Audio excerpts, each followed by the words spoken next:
Hi, my name is Maya. I go to Canterbury School, and my project was on identifying structural characteristics of Alzheimer's disease and validating white matter atrophy as an indicator of mild cognitive impairment. And this is a second-year study for me. So Alzheimer's disease is one of the top 10 leading causes of death in the world, but it's the only one with no method for prevention or cure.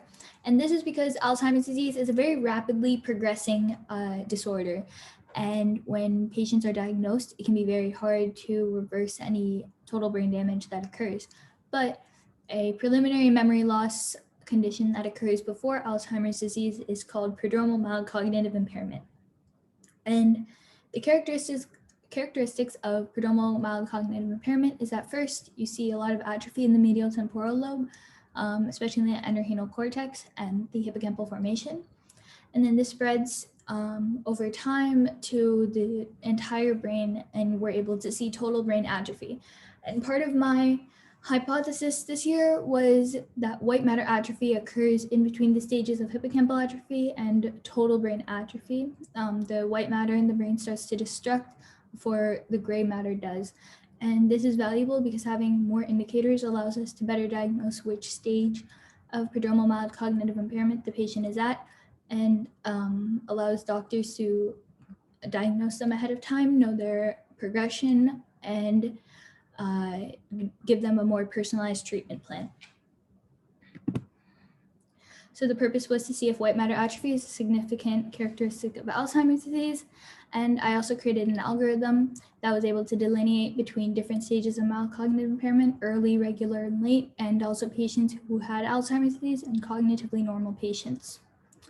And it used risk factors that were based off of age, sex, hippocampal atrophy, total brain atrophy, and white matter atrophy in the patient. And my hypothesis was as I stated. So first, I worked with the AD&I initiative at the University of Southern California, and I obtained 2 T1 weighted sagittal MPRIG images per patient.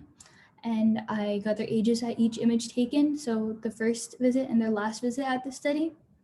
And then I also obtained their sex, and using their ages, I was able to find atrophy of the structures over time, the hippocampus, the white matter, and the total brain.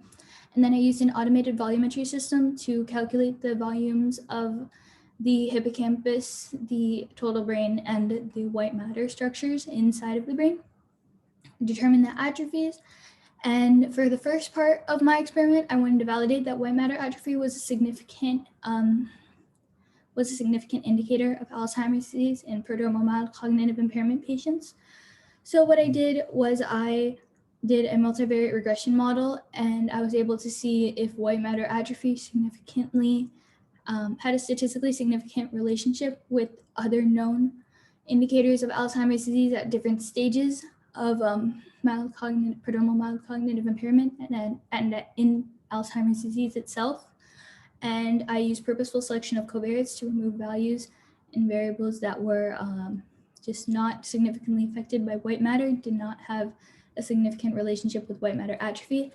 Created my algorithm using risk factors based off of age, sex, hippocampal white matter, total brain atrophy. And then I tested my algorithm with a testing data set made up of 55 patients. And overall, to train my algorithm, I used 1,100 pieces of data. So here is just some graphs describing trends in my training data set. And my correlation matrices, you can see that white matter has a pretty strong relationship with total brain atrophy throughout time, which supports evidence that white matter atrophy is a significant indicator of Alzheimer's disease in mild cognitive impairment patients. An important thing to notice is that after mild cognitive impairment, in the later stages of mild cognitive impairment and in Alzheimer's disease, the correlation between white matter atrophy and total brain atrophy decreases. And this is because when it decreases, it's when that total brain atrophy is going to start to occur in the patient. So the gray matter is also going to be undergoing atrophy. And this is why the correlation goes down.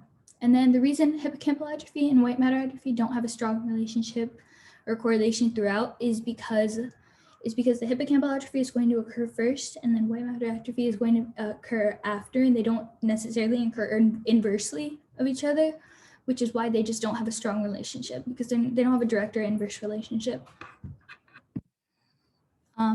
So I ran my multivariate regression model. The reason there are some blanks is because of the purposeful selection of covariates. You can see that white matter atrophy has a pretty strong relationship with most of the indicators. Age and gender especially don't affect white matter atrophy, especially in the later stages of the disease.